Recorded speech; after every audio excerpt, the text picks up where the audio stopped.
ಏನು ಡೆಲ್ಲಿಲಿ ಕೇವಲ 15 ದಿವಸದಲ್ಲಿ 807 ಜನ ನಾಪತ್ತೆ ಆಗಿದಾರ. ಇವತ್ತಿನ ವಿಷಯ ಏನಪ್ಪಾ ಅಂದ್ರೆ ಡೆಲ್ಲಿಯಲ್ಲಿ ನಡೀತಿರುವ ಕ್ರೈಮ್ ರೇಟ್ ಬಗ್ಗೆ. ಕಿಡ್ನಾಪಿಂಗ್ ಕೇಸ್ ದಿನದಿಂದ ದಿನಕ್ಕೆ ಜಾಸ್ತಿ ಆಗ್ತಾನೆ ಇದಾವೆ.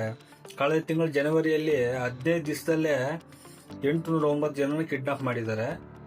ಅದರಲ್ಲಿ 509 ಜನ ಹೆಣ್ಮಕ್ಳನ್ನ ಕಿಡ್ನಾಪ್ ಮಾಡಿದ್ದಾರೆ. ಅಂದ್ರೆ ಲೆಕ್ಕ ಹಾಕೊಳ್ಳಿ, ಪ್ರತಿ ದಿನ 50 ರಿಂದ 60 ಜನ ಕಿಡ್ನಾಪ್ ಮಾಡ್ತಾ ಇದ್ದಾರೆ. ಅದರಲ್ಲಿ 235 ಜನ ಪತ್ತೆ ಮಾಡಿದ್ದಾರೆ. ಇನ್ನು 572 ಜನ ಸುಳಿವೇ ಇಲ್ಲ. ಹಾಗೆ 191 ಚಿಕ್ಕ ಮಕ್ಕಳನ್ನ ಕಿಡ್ನಾಪ್ ಮಾಡಿದ್ದಾರೆ. ಅದರಲ್ಲಿ 135 ಜನ ಮಕ್ಕಳು ಪತ್ತೆನೇ ಇಲ್ಲ, ಇನ್ನು ಎಲ್ಲಿ ಹೋಗಿದ್ದಾರೆ ಏನಾಗಿದ್ದಾರೆ ಅಂತ.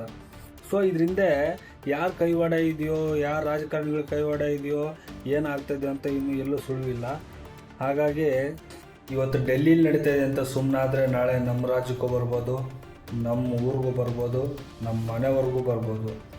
ಎಲ್ಲ ಆದಮೇಲೆ ನ್ಯಾಯ ಬೇಕು ಅಂತ ಕ್ಯಾನ್ ಹಿಡ್ಕೊಂಡು ಬೀದಿ ಓಡಾಡಿದ್ರೆ ಈ ಸರ್ಕಾರ ಅಂತೂ ನಮಗೆ ನ್ಯಾಯ ಒದಗಿಸಿ ಕೊಡಲ್ಲ. ಹಾಗಾಗಿ ನಮ್ಮ ಹೆಣ್ಮಕ್ಳ ರಕ್ಷಣೆಯನ್ನು ನಾವೇ ಮಾಡ್ಕೋಬೇಕು, ನಮ್ಮ ಮನೆ ಫ್ಯಾಮಿಲಿನ ನಾವೇ ಕಾಪಾಡ್ಕೋಬೇಕು. ಹಾಗಾಗಿ ಎಲ್ಲ ಹೆಣ್ಮಕ್ಳು ಸುರಕ್ಷಿತವಾಗಿರಿ. ಈ ವಿಡಿಯೋ ಇಷ್ಟ ಆದರೆ ಲೈಕ್ ಮಾಡಿ, ಶೇರ್ ಮಾಡಿ, ಕಮೆಂಟ್ ಮಾಡಿ.